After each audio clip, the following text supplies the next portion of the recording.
Hey, what's up guys? Today we're going to be learning about the Nimzo defense, how to play it, and this is going to be just the main lines with knight c3. There's still knight f3, which leads to the Benoni, but we'll go over that in a different video. So here we're going to start with knight c3. So here, when they go knight c3, this bishop on f8, it has a purpose. That's why when they don't go knight c3, we don't want to go bishop b4 check because this bishop doesn't really do anything here. That's actually the Bogo Indian, and I'm not a big fan of the Bogo. So here, knight c3, we immediately go bishop b4, and eventually we're going to capture this knight. So whenever they play a3, we're generally very happy because then we can just take here, and we got them to waste a move doing something we wanted to do anyway. So generally they won't do that, or at least they won't do it immediately. So here, first we'll look at, let's say, queen c2. So queen c2, this is actually a very fun variation. So we go with castle, get your king to safety as fast as possible. And generally here they go e4, being a little ambitious. And that's kind of the idea behind queen c2, to get e4 as fast as possible. So here we're going to go d6. So here we're going to challenge white on the dark squares. So here he has a big center, but he has some ways to go before he can castle. So we're going to try to open this up and make it a little bit hard for him. So we're going to start with bishop d3 as the main line. And now to attack the dark squares immediately, we're going to play e5. So e5, he's going to go d5. And now we're going to route this. We're going to combine this knight and this bishop to make some problems for white. So we're going to go knight a6. And they're going to go knight e2, getting ready to castle. And now we're going to hit him with bishop c5. So bishop c5, it threatens both knight b4, just taking away this bishop or putting white's pieces under attack, and knight g4. So here we're going to see first if they castle. We're going to go knight b4 here, and here we have a very nice move. Knight g4, h3, and knight takes f2. Now here he goes, rook takes f2, and we're going to go queen h4, just apply pressure. Because here white's pieces are very tied down, because this bishop and this rook are kind of loose. So now they're going to go knight d1, and now we're going to just bust the position open with f5. f5 take, bishop takes, rook takes, and now here there's going to be too much pressure for white to handle, and we're going to have a very good position for black. But we're not going to go too in deep. Now let's look at a3. Now we're going to go knight g4, f3. If castle here, queen h4 is once again disastrous. So here, this is just a very clinical example of hitting them on the dark squares and taking advantage of your lead in development. So that's the idea with this queen c2 idea.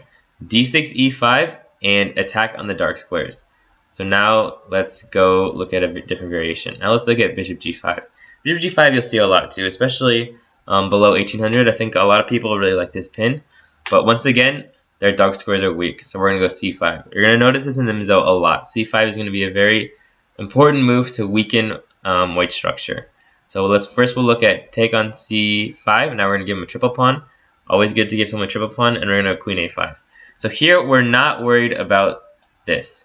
Even though this is a double pawn, these pawns, they're solid. They protect each other. This is a strong formation. These pawns, on the other hand, are very, very weak and easy to pick off. And here we're just going to have a very nice endgame. So now let's look at, instead of take on c5, if he plays a3, now we're going to go ahead and play take, and once again we're going to follow with queen a5. So once again, we're not afraid of them taking on f6, and we're going to take advantage of these dark squares. Also, if take on f6, we have this in-between move, and here the game is just over. So here, we're going to go back a bit to here. So a3, bishop takes, pawn takes, queen here, bishop d2, and now just open it up. Here we're one move away from castling, and white has a ways to go. So we can be more than happy opening it up, and this should be very advantageous for black. So lastly, we're going to look at e3. So e3 is actually a well-known blender. So we go queen a5. If take, we have this. And then we're going to take on f6 and enjoy the nice position. And if they go knight e2, we're going to go knight e4 and just apply the pressure. And here, and now, very, very good for black once again. So that's how we're going to play against bishop g5. Just hit him with c5, weaken those dark squares, and then use that lead in development. And now let's look at bishop d2. Bishop 2 is more of a very solid variation. So we're going to go castle e3, and once again you're going to see this c5 idea, which is weakening it, and we're just going to make very natural moves and knight e4, and there's no reason black is worse here, and probably a little bit better, just with his kind of dominance in the position. F5 is probably coming, and then just knight c6, and we're going to enjoy a very nice spacious position.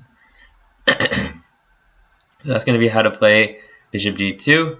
A3 bishop takes c3 we looked at and we're happy with, and now we'll look at e3. So e3, another very solid variation. We're going to castle. If knight e2, now we're going to go d5.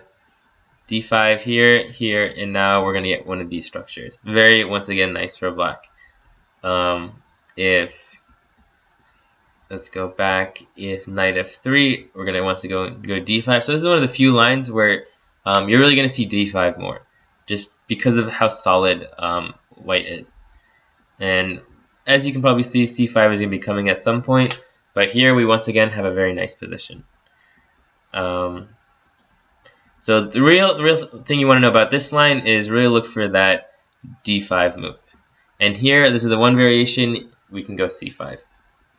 And once again, very similar. You're just going to see this.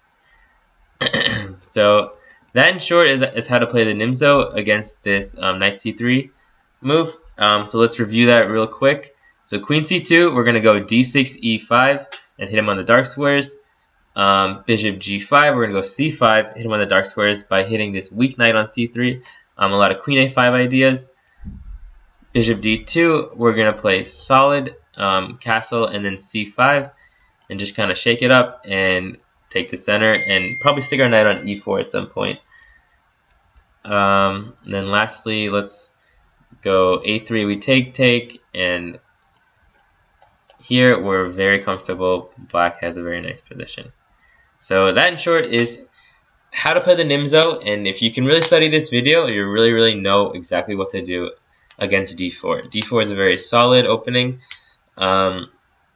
And this knight c3 line is a very big chunk of what most d4 players play.